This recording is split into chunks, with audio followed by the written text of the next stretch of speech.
พักแรง3 เดือนโอ้ยมัน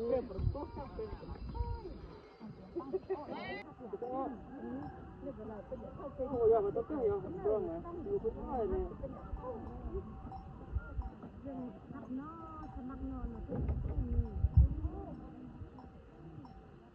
ก็เรื่องน่ะ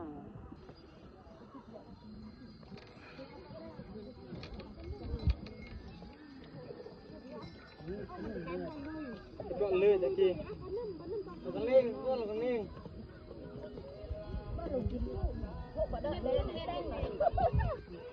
ลงมาได้เดี๋ยวอันเดี๋ยววันยัด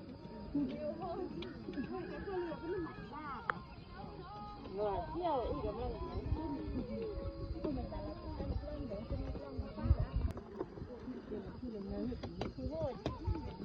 ลิน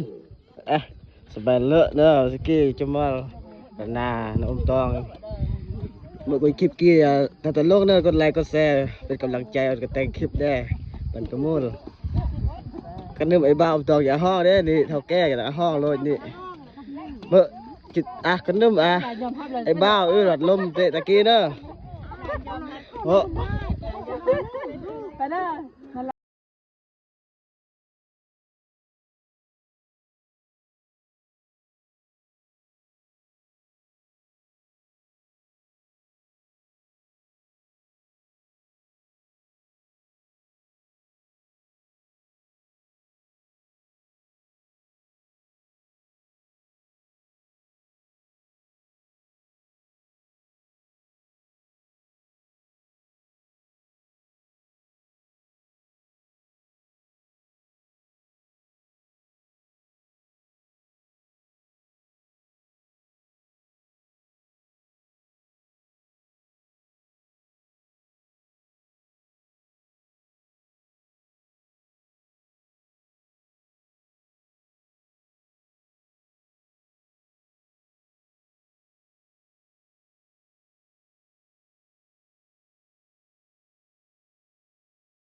ไปเนยบน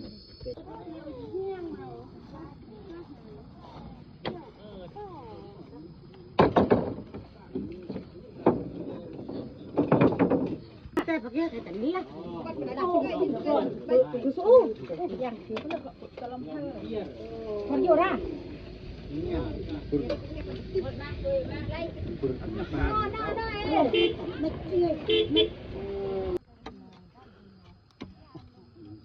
ว่าคาตามันใกล้คาตาว่าอ๋อไหลสัตว์คือแก่เจ็บนี่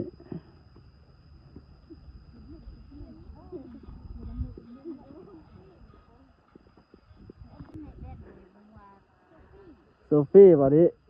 แต่งเวียงไปแต่ง